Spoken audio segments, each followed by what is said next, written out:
You ever wonder what it looks like to be completely sold out for Jesus Christ and God, and to live in the Spirit, and to consistently be consumed by the Christian way of life? We're going to look at a couple things tonight about that, and we're going to be in Matthew 6 tonight. So you could just stay there. If you have your Bibles, I'd love for you to go there with me. If not, you can listen along. So let's just talk about tonight some different things that indicate you are absolutely being consumed by the Spirit of Christ, and some things in your life that are showing the effects of being consumed by the Spirit of Christ. So let's go to Matthew 6, starting in verse 19. Let's just go there. Do not lay up for yourselves treasures on earth where moth and rust destroy and where thieves break in and steal. But lay up for yourselves treasures in heaven where neither moth nor rust destroys, where thieves do not break in and steal. And where your treasure is, there your heart will be also. Here in America, we love to store some stuff, don't we? We've got a storage company on every corner. We've got warehouses all over the place. Most Americans' garages are full up to the door. We don't even put our cars in there anymore. We love to store things. And I see a problem here. I see an illness. I see a sickness with this because it's laying up treasures here. There's no other way for you to look at that. I understand that it's the social norm, and I get that just everybody does it, but that doesn't make it right. And so let's just look at this tonight. What does it mean when you're storing up treasures on earth instead of treasures in heaven? Like, how does that look in the spiritual? Well, one aspect of it is if you're storing up treasures here on earth, you're living for yourself. You're not living for God. Those are things for you. Those are treasures for you at a later date. You may hear this from people. I don't know when I'm going to need it, but I may need it at some point, so I'm going to hold on to it. We store things up for that rainy day. And what we're saying in that is I'm not relying on God to provide for my needs in that time of need. No, I'm relying on my storing my treasures up and putting things away for a rainy day in excess. Now, please don't get me confused about being a good steward of things. You absolutely should be a good steward of what the Lord has given you. But there's a difference between being a good steward and storing treasure for yourself here. Whether you're hoarding gold, whether you're hoarding, 18 different whatevers in your house. We need to be putting our trust in God, not in our stuff. Life is more than an abundance of things. And so if you have an abundance of treasures that you're storing up here, you're living for you.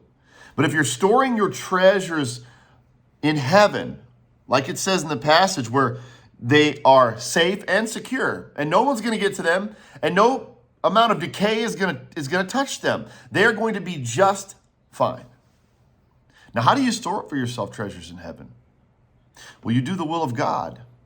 And the will of God, as it says throughout the scriptures, is to love your neighbor as yourself and to love the Lord your God with all your heart, mind, soul, strength, and body. And so, with this, we care for one another. We are producing the fruit of the Spirit.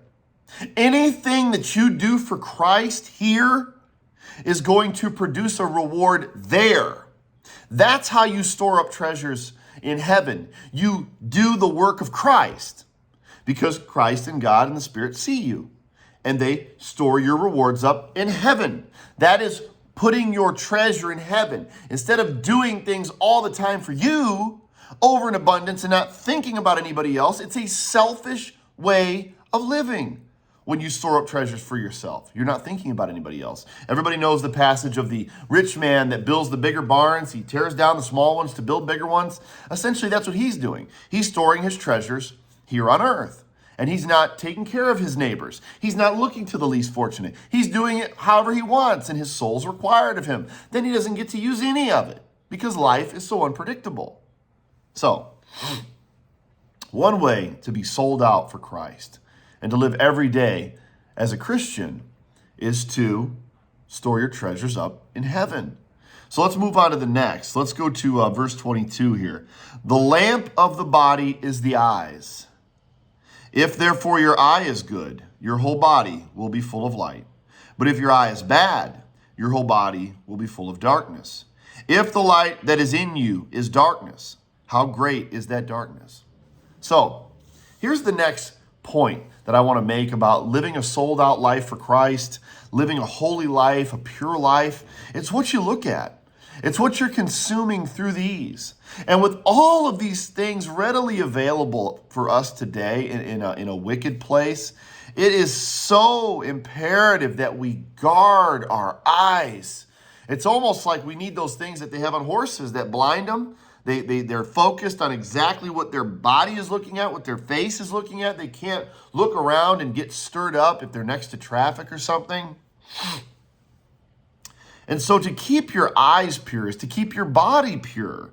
It says right there, the eyes are the windows to the body, right? The lamp of the body is the eyes. So you let the light come through, it lights the whole body up. You let the darkness come through, it darkens the whole body. This is the access point to the mind, to the body, is the eyes.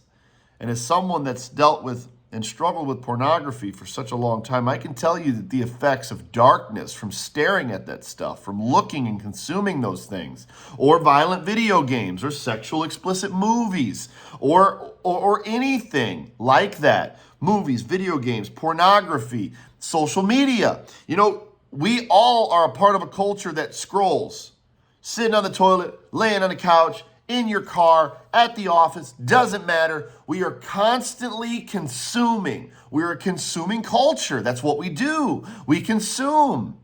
Our time will come, but as the time stands right now, we just gobble things up like Pac-Man. We just gobble it all up. And so we have to be very careful what we're gobbling up. Are you eating and chewing and swallowing the things of Christ? Or are you consuming the things of the world? Because if you're consuming more of the world than you are of Christ, stop acting so surprised why you, your wife, or your husband, or your children look like the world. You're consuming the things of the world, and you're teaching them to do the same thing.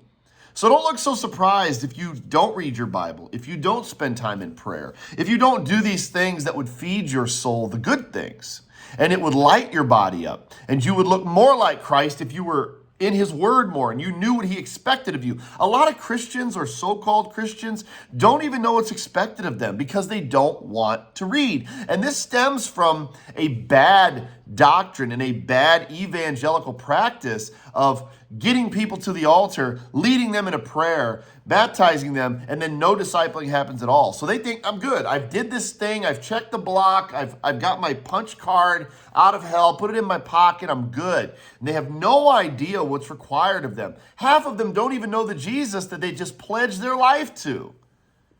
And that's the problem. We are not showing people what it looks like. We say we are. A lot of churches have a banner, showing people what it looks like to live for Jesus, and then they spend more time in their programs and sports than they ever do teaching the word or preaching the word. This is the problem, guys. We're not showing people how to truly be like Jesus. We are lip service. We're not doing what we should be doing, and that's why people consume everything else. We're not showing them how to consume the right things. We're expecting them to figure it out and do it on their own. People are not self-motivators today. They're just not. You have to come alongside of them and spur them along and encourage them and push and prod. You have to do this. Is their soul worth it? Surely it is. Show them how to consume the right things. Guide them. And lean on the Lord to guide you. Guard your heart. Guard your eyes. We have already let so much evil into our bodies. It's time for us to stop this and consume what is right and good. Let's move on. Last part here. No one can serve two masters, for either he will hate the one and love the other, or else he will be loyal to the one and despise the other.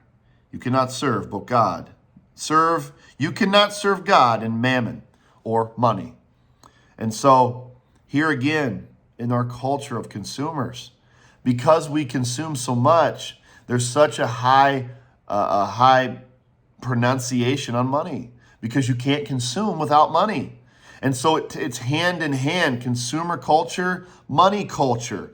It's a deadly combination. It's a sickness. It's a disease in our culture where what motivates you? The majority of people will say money. Money motivates me. That's why I go to college. That's why I get the job I want. I would say the majority of people are unhappy in their job, but they wanted it because they thought it was going to pay them a lot of money. But guess what? You spend more time at work than you do at home, chasing that dollar. And so you spend your whole life serving money, and it leaves you empty. It leaves you always wanting more. Solomon says it clearly, and he was very wealthy.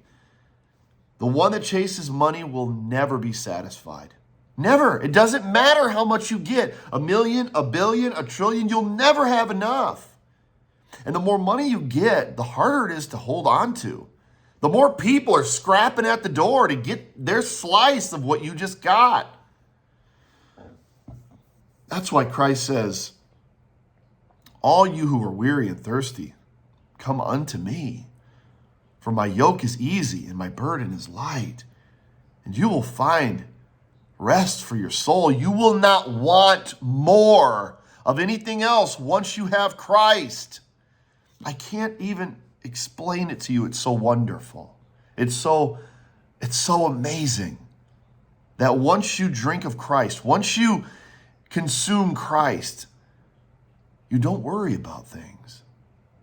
You're not consumed with the things of the world that, you don't act like the world acts. You don't react like they do.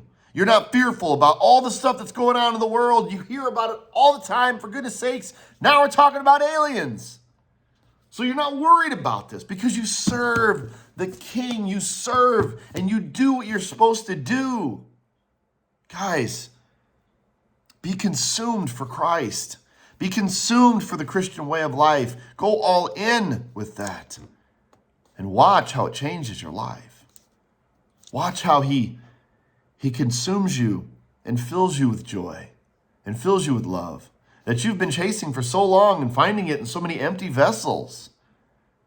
Because the only purest way to find it is through Christ.